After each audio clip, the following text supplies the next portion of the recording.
général. L'Assemblée va entendre une allocution de son Excellence Philip Edward Davis, Premier ministre et ministre chargé des Finances du Commonwealth des Bahamas. Je prie le protocole de bien vouloir accompagner son Excellence que j'invite à prendre la parole devant l'Assemblée.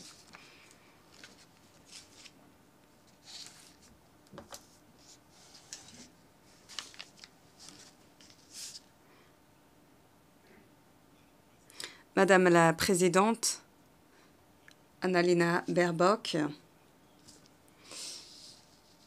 nous tenons à vous féliciter sincèrement à l'occasion de votre accession à la présidence de la 80e session de l'Assemblée générale. Et nous remercions votre prédécesseur, son Excellence Philemon Yang, du travail remarquable qu'il a accompli. Excellences, Mesdames et Messieurs, alors que nous célébrons le 80e anniversaire du rassemblement de la communauté internationale au sein de l'ONU, nous devons nous souvenir de comment l'ONU a vu le jour. Les Nations unies ne sont pas nées de nobles idéaux ou simplement parce que l'humanité a décidé d'agir de concert. Non, l'ONU est née sur les cendres d'une période au cours de laquelle l'humanité s'était quasiment autodétruite.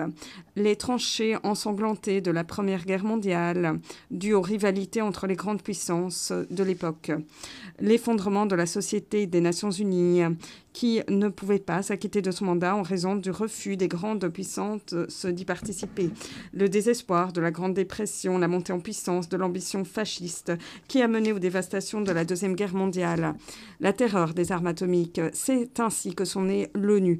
Plus de 100 millions de personnes ont péri, bien plus encore, ont plongé dans la pauvreté. Je vous rappelle ces histoires parce que nous ne souhaitons pas revenir à un monde de ce type. Et aujourd'hui, nous courons le risque de reproduire cette histoire. Lorsque les nations décident de faire cavalier seul, l'histoire nous enseigne que des catastrophes vont se produire. Mais lorsque les nations agissent de concert, la survie et la prospérité sont possibles. Alors que les relents des explosions atomiques planent toujours sur Hiroshima et Nagasaki, le monde a décidé de se réunir en une seule enceinte pour éviter que de telles calamités ne se reproduisent. Les efforts multilatéraux ne sont pas une panacée. Là où les êtres humains vivront, il y aura des conflits, mais les crises d'aujourd'hui sont beaucoup plus complexes et inextricables, ainsi que périlleuses qu'il y a 80 ans. Les armes atomiques des années 1940 ont donné lieu à la prolifération des armes nucléaires d'aujourd'hui, qui peuvent effacer toute vie humaine de notre planète. Les maladies peuvent traverser un océan en un seul jour, déclenchant des pandémies qui peuvent durer pendant des années. Des cyberattaques se jouent des frontières. La contagion financière peut paralyser les économies en un seul instant. Et les changements climatiques, dont les tempêtes, l'élévation du niveau des mers, les feux, les inondations, ne font pas la distinction entre nantis et démunis, entre forts et faibles. Aucun pays ne peut agir seul. Les approches multilatérales ne sont pas le problème.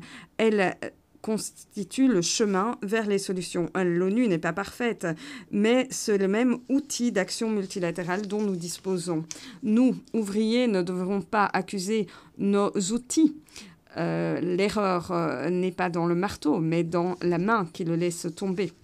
Excellence, le Commonwealth des Bahamas souhaite œuvrer aux côtés des États membres afin de trouver des solutions. Voilà pourquoi nous sommes portés candidats à un siège non permanent au Conseil de sécurité pour 2032-2033. Cette candidature ne nous concerne pas seulement nous, mais bien tous les petits États qui disent que leur voix doit être entendue, mais qui pensent également que nous avons de grandes contributions à apporter en matière de paix de par le monde. Par exemple, nous ne pouvons détourner les yeux de la tragédie au Moyen-Orient, les aspirations du peuple palestinien, la dignité à l'autodétermination sont bien réelles. Aux côtés de l'État d'Israël, ces deux peuples ont le droit de vivre dans la sécurité, la souveraineté et la paix. Cela fait des générations que ce conflit a mis à rude épreuve la conscience du monde, mais nous ne pouvons nous résigner. La solution des deux États vivant côte à côte dans la paix et la reconnaissance mutuelle, demeure le seul moyen de faire régner justice, stabilité et réconciliation.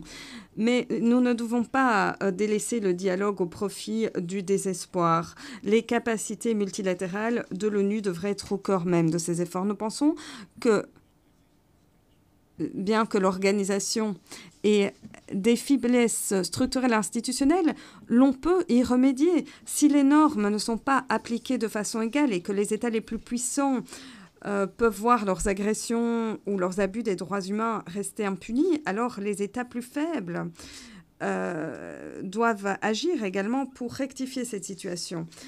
L'ONU n'est que la somme de toutes ses parties. Tout manque d'efficacité ou de résultats incombe aux États membres. La solution n'est pas de renoncer, mais bien de réparer. Pour des pays tels que les Bahamas, les plus grands défis et enjeux auxquels nous sommes confrontés ne sont pas des crises que nous avons causées, mais pourtant nous en ressentissons le plus les effets.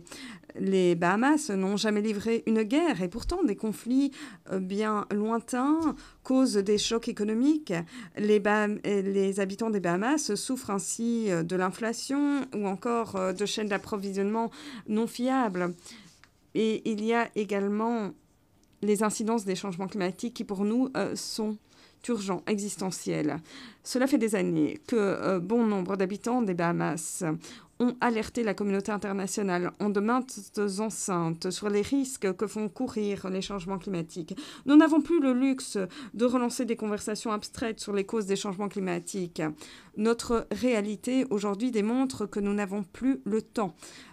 En ce moment même, en cet instant même, une tempête tropicale s'achemine vers nos îles. Nous espérons, nous prions d'avoir de la chance, mais est-ce que ce sera le cas chaque année, chaque saison? Nous savons ce qu'il faut faire. Il faut nous adapter et devenir plus résilients, mais même animé par les meilleures intentions, un petit État insulaire tel que le nôtre, à la population de quelques 400 000 personnes et à l'économie de près de 12 milliards de dollars, nous n'avons pas les ressources pour faire face. Nous avons l'un des l'air le plus propre au monde et nous émettons moins de 1% du CO2 généré par les activités humaines. Et pourtant, nous dépendons des autres pour nous adapter. Est-ce que c'est trop demandé de modifier les comportements pour que nous puissions tous survivre? Aux côtés des changements climatiques, nos voisins les plus proches pâtissent également de nombreuses menaces extérieures. Nos voisins à Cuba pâtissent depuis des décennies d'un embargo qui a infligé des souffrances sans rendre justice. Cet embargo a puni la population ordinaire sans modifier les politiques. Chers amis, la coopération et non pas l'isolement est la seule solution. Ainsi, les Bahamas continueront à se rallier à l'appel vibrant de ceux qui ont dit qu'il fallait dès à présent lever l'embargo. Et qu'en est-il d'Haïti? Bien souvent, les souffrances du peuple haïtien ont été considérées avec indifférence. La mission multinationale d'appui à la sécurité sous la houlette du Kenya a permis de jeter une passerelle importante. Mais ces passerelles doivent mener à une solution. Cette mission doit devenir une force assez forte pour faire face à la menace de la violence et du chaos. Mais Haïti a besoin de plus que de la sécurité. Haïti a besoin d'investissement, de partenariat et d'espoir. L'insécurité en Haïti a de lourdes incidences sur la sécurité des Bahamas et l'on ne peut continuer d'assumer tout ce fardeau du peuple haïtien. Le monde doit agir. Et nous ne le disons pas par lassitude, mais parce que nous sommes bien conscients qu'une crise de cette envergure ne peut être réglée seulement par les pays voisins. Il faut une riposte planétaire. Les Bahamas appellent de leur vœu un bureau d'appui des Nations Unies pour Haïti, une institution chargée de coordonner l'aide, l'attention internationale, de renforcer les institutions et la démocratie. Nous ne pouvons nous déclarer épris de paix et, dans le même temps, ignorer Haïti. Excellence, Les enseignements de l'histoire sont limpides. Revenir à un monde marqué par le protectionnisme et le repli sur soi, où la loi du plus fort l'emporte et les ressources de la planète sont pillées pour une poignée de pays, reviendrait à revenir à une époque où la vie avait été décrite comme brutale, trop courte. Ce serait un effondrement de la paix et de la sécurité internationale sans enceinte mondiale pour servir de médiation dans les conflits où les différends dégénéraient plus souvent en guerre, en affrontements frontières, en conflits par procuration. Alors que les changements climatiques sont de plus dangereux et rapides, une action collective s'impose. Le type de fragmentation économique qui avait auguré de la Grande Dépression en Amérique dans les années 30 pourrait se reproduire. Les sanctions protectionnistes, les obstacles au commerce, l'effondrement des chaînes d'approvisionnement et l'inflation de par le monde recréerait les mêmes conditions qui ont donné lieu à la montée en puissance du fascisme et à l'éclatement de la Deuxième Guerre mondiale. Est-ce vraiment ce que nous souhaitons? Si la situation est imparfaite, souhaitons-nous véritablement renoncer à ce dont nous disposons? Excellence, nous reconnaissons qu'à l'heure actuelle, la communauté internationale semble indifférente face aux souffrances et aux décès de millions d'autres êtres humains. Mais même face à une catastrophe climatique potentielle, aujourd'hui, nous ne demandons pas votre pitié, non pas votre charité.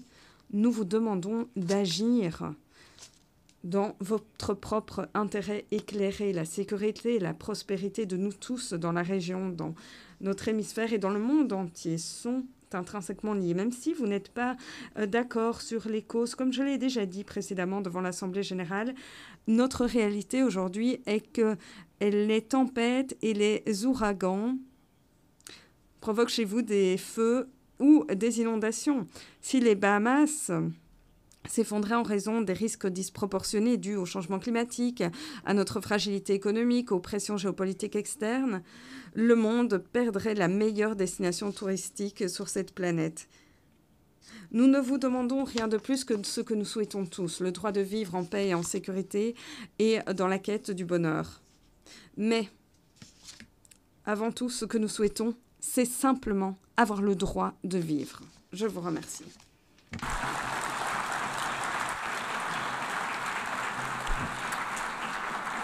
On behalf of the Assembly, au nom de l'Assemblée, je tiens à remercier le Premier ministre et ministre des Finances du Commonwealth des Bahamas.